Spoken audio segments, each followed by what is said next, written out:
निर्बंध हटणार असं जरी झालं असलं तरी फारसे निर्बंध अनेक सेक्टर्सवर अजूनही लागू आहेत आणि याच्या विरोधातच वेगवेगळ्या सेक्टर्समध्ये काम करणारी मंडळी, वेगवेगळे सेक्टर्स हे एकत्र आलेले आपल्याला दिसतात आहेत.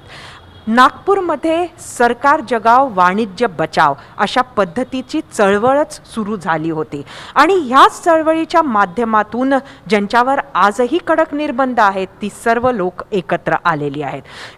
काय आहे यांचं पुढचं पाऊल हे आपण जाणून घेऊया. मात्र आपल्याबरोबर सगळ्यात पहिले या चळवळीचे जे संयोजक आहेत ते दीपेन अग्रवाल आहेत. आपण आत्ता पाऊल काय उचलणार आहात पुढे? हमने ये डिसाइड किया है जितने मोस्ट अफेक्टेड सेक्टर्स हैं उन सब के रिप्रेजेंटेटिव्स के साथ मिलके संघर्ष समिति की कल मीटिंग हुई थी और संघर्ष समिति की उस मीटिंग में हमने ये निर्णय लिया है कि वी वांट जस्टिस. ये जो सरकार डिस्क्रिमिनेटरी तरीके से इलॉजिकल ऑर्डर्स निकाल रही है उसको हम एक्सेप्ट नहीं करेंगे and we have decided to go to high court against this illogical orders. और साथ साथ में हमने ये भी तय किया है कि हम हमारे अफेक्टेड सेक्टर्स के लोगों के साथ और उनके परिवार के साथ पालक मंत्री माननीय डॉक्टर नितिन राउत जी का घेराव करेंगे और उनसे बोलेंगे कि मुख्यमंत्री से बात कीजिए और ये बताइए पूछ के कि जो अफेक्टेड सेक्टर्स है उनके वर्कफोर्स के लिए सरकार की क्या नीति है और क्या धोरण है, और अगर उनको इकोनॉमिक स्टेबिलिटी और फाइनेंशियल स्टेबिलिटी नहीं दी जाएंगी तो जो एंटीसिपेटेड थर्ड वेव है जिसका डर दिखाया जा रहा है तो वो एंटीसिपेटेड थर्ड वेव को वो लोग सस्टेन कैसे करेंगे. बिलकुल मी आपल्याकडे वापस येईनच. मात्र हे जे अफेक्टेड सेक्टर्स आहेत हे नक्की कोण कोण आहेत आणि ह्या PIL मध्ये कुठकुठल्या संघटना सामील आहेत? जो ज़्यादातर जो इसके अंदर इन्वॉल्व हैं वो है रेस्टोरेंट्स, बैंक्वेट हॉल्स, मंगल कार्यालय, आपके जो टेंट डेकोरेशंस वाले हैं, कोचिंग क्लासेस, ट्रेवल्स, ऐसे मिलके सारे जो मोस्ट अफेक्टेड सेक्टर है ये सारे मिलके इस समिति में आए हैं और वो पेटिशन का फॉर्म रहेंगे, पार्ट रहेंगे. कोचिंग क्लास म्हणून आपलं काय सांगणं आहे? माझं असं म्हणणं आहे की विद्यार्थ्यांना कोविडच्या संक्रमणापासून वाचवण्याकरता लवकरात लवकर 50% कॅपॅसिटीनी, क्षमतेने कोचिंग क्लासेस सुरू करण्यात यावे. याच्यामागचं कारण असं आहे की सरकारने ज्या ज्या गोष्टी ओपन केलेल्या आहेत त्या ठिकाणी सगळ्या विद्यार्थ्यांची गर्दी होते आहे. त्या ठिकाणी कंट्रोल्ड वातावरण नाही आहे, सोशल डिस्टन्सिंग पाळण्यात येत नाही. परंतु कोचिंग क्लासेसमध्ये ह्या सगळ्या गोष्टी होऊ शकतात. दुसरं एक आमची मागणी अशी आहे की नीट आणि JEE सारख्या परीक्षा तोंडावर आलेल्या आहेत आणि विद्यार्थ्यांना या शिक्षकांची खरोखर अत्यंत आवश्यकता आहे. बाजूच्या राज्यांमध्ये त्या विद्यार्थ्यांना शिक्षकांशी इंटरॅक्ट करता येतं पण आपल्या विद्यार्थ्यांना करता येत नाही. त्यामुळे आपल्या विद्यार्थ्यांचं प्रचंड नुकसान होण्याची शक्यता आहे. नॅशनल लेवलला आपला रिझल्ट विद्यार्थ्यांचं नुकसान होऊ शकतं हे म्हणणं आहे. मंगल कार्यालयाचे प्रतिनिधी सुद्धा आपल्याबरोबर आहेत. मंगल कार्यालय हे तर बऱ्याच काळापासून अफेक्टेड आहे. आपलं काय म्हणणं आहे? का म्हणून आपल्याला मुभा द्यायला हवी? कारण आपल्याकडे सोशल डिस्टन्सिंग पाळल्या जात नाही अशी एक भूमिका आहे. आमच्याकडे सोशल डिस्टन्सचं पालन आम्ही फार स्ट्रिक्टली करतो.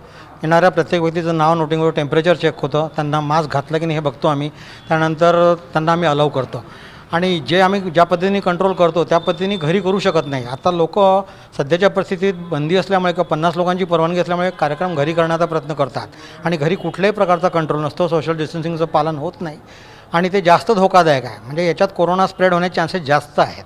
तर आमची मागणी आहे की आणि जे 4च्या नंतर जसं वाढदिवस आहे किंवा रात्रीचे लग्न आहेत किंवा रिसेप्शन्स आहेत हे कार्यक्रम लॉनमध्ये घेता येत नाही किंवा हॉलमध्ये घेता येत नाही.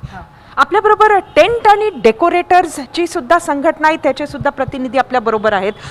काय सांगाल सुनीलजी, आपण आपली काय मागणी राहणार आहे ह्या पेटिशनमध्ये? गेल्या 18 महिन्यापासून आमचा संपूर्ण व्यवसाय बंद झालेला आहे आणि डेकोरेशन या व्यवसायामध्ये एकदम मध्यमवर्गीय लोक असतात आणि त्यांचे भूकमारीची वेळ आलेली आहे. या गेल्या 18 महिन्यामध्ये आमच्या 4 कार्यकर्त्यांनी आत्महत्या केलेली आहे. माझं एकच म्हणणं आहे की शासनाने सरकारी जे नोकर असतात त्यांना पेमेंट मिळते आहे, पगार मिळते आहे. आमच्या कर्मचाऱ्यांना आम्हाला पगारसुद्धा नाही आहे. अशी परिस्थिती आली आहे की आम्हाला भूक मारण्याची वेळ आलेली आहे. शासनाने काहीतरी, आम्ही हात जोडतो मुख्यमंत्र्यांना का जे नागपूर जे फर्स्ट वीकमध्ये आहे ते फर्स्ट वीकचेच आम्हाला सगळं व्यवस्था करून द्यावी हीच विनंती. बिलकुल पहिल्या लेवलची सगळी व्यवस्था करून देण्यात यावी अशी मागणी आपण करणार आहे. आपण ही याचिका कधी दाखल करणार आहात? ये याचिका का हमने तय किया है, कल तय हुआ था समिति की मीटिंग में कि अगले 48 आवर्स टू 72 आवर्स में ये याचिका दाखिल कर दी जाएगी. उसके हिसाब से गुरुवार या लेटेस्ट शुक्रवार तक के याचिका Nagpur bench of Bombay high court में दाखिल हो जाएगी. आपण एक म्हटलं की सरकार अत्यंत इलॉजिकल अशा पद्धतीच्या बऱ्याच गोष्टी ज्या काही निर्णय घेते आहे, काय ह्याच्या मागे काय कारण असेल असं आपल्याला वाटतं? एक्चुअल में हम तो होटल एंड रेस्टोरेंट एसोसिएशन हम लोग रिप्रेजेंट करते हैं और हमारे बिल्कुल समझ से परे है, क्योंकि केसेस नहीं है, 1 महीने से केसेस, 1.5 महीने से नागपुर में केसेस नहीं है और उसके बावजूद हमको लेवल 3 में रखा गया है। अब रेस्टोरेंट से तो ऐसा लगता है कि वो सचिन वाजे जी का एक केस हुआ है मुंबई में, वो क्या है उसका हमें पता नहीं, उसका ईडी सीबीआई सब पता करेगी, परंतु उसकी सज़ा क्या पूरे महाराष्ट्र को मिल रही है ऐसा हमको डर लग रहा है और ये अच्छा नहीं है, क्योंकि कोई चीज़ जो भी सामने आएगी वो न्यायपालिका उसको सामने लेके आएगी, उसकी सज़ा पब्लिक को नहीं मिलनी चाहिए। रिक्वेस्ट है सरकार से कि ऐसा कोई काम ना करे जिससे पूरे महाराष्ट्र राज्य को सफ़र होना पड़े। बिलकुल, अगदी एक पटकन मी आपल्या सगळ्यांना विचारीन, एकेका वाक्यात सांगा की आपली प्रमुख मागणी काय आहे? प्रमुख मांगनी ये है कि नागपुर 4 जून के ऑर्डर से सरकार ने जो लेवल वाली सिस्टम लगाई थी उसके अंदर 4 जून से ही नागपुर लेवल 1 की कैटेगरी में है। हमारी बहुत सिंपल मांगनी है कि नागपुर लेवल 1 में है तो लेवल 1 के रिस्ट्रिक्शन और रिलैक्सेशन लागू होना चाहिए, ना कि और कोई लेवल के। रेस्टॉरंट्सची काय मागणी? हमारा कॉन्स्टिट्यूशन आर्टिकल 19 अधिकार देता है, right to business, right to livelihood, right to profession.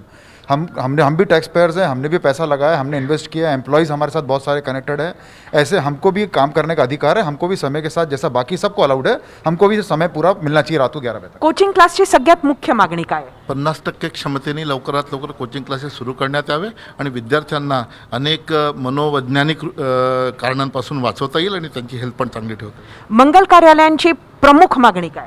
आम्हाला सरकारने अनुदान देऊन हे रिस्ट्रिक्शन्स लागू ठेवावे, अन्यथा आम्हाला परवानगी द्यावी की 50च्या ऐवजी कमीत कमी 200 लोक आणि रात्री 11पर्यंतचा वेळ देऊन सर्व प्रकारचे कार्यक्रम घेऊ करण्यास। टेंट आणि डेकोरेटर्सची प्रमुख मागणी काय? बस आम्हाला आमचं काम चालू हवं आहे, काम चालू होईल तर आम्हाला जेवायला मिळेल, अन्यथा आम्हाला मरासच आहे। आपण बघतो आहोत की जनहित याचिका ही आता नागपूरमध्ये उद्यापासून कधीही दाखल होऊ शकते, त्याची तयारी सुरू झालेली आहे। खरं तर निर्बंध हटवले, मात्र अनेक लोकांच्या अडचणी अजूनही सुरू आहे आणि खरं जर बघितलं तर 1.5 वर्षापासून कोविडची ही महामारी सुरू झाल्यामुळे अनेकांचे उद्योगधंदे हे तेव्हापासून बंद आहे आणि त्यामुळे विद्यार्थ्यांपासून तर परिवारांपर्यंत उपासमारीची वेळ आलेली आहे। कॅमेरामन अतुल हिरडेसह सरिता कौशिक, एबीपी माझा, नागपूर।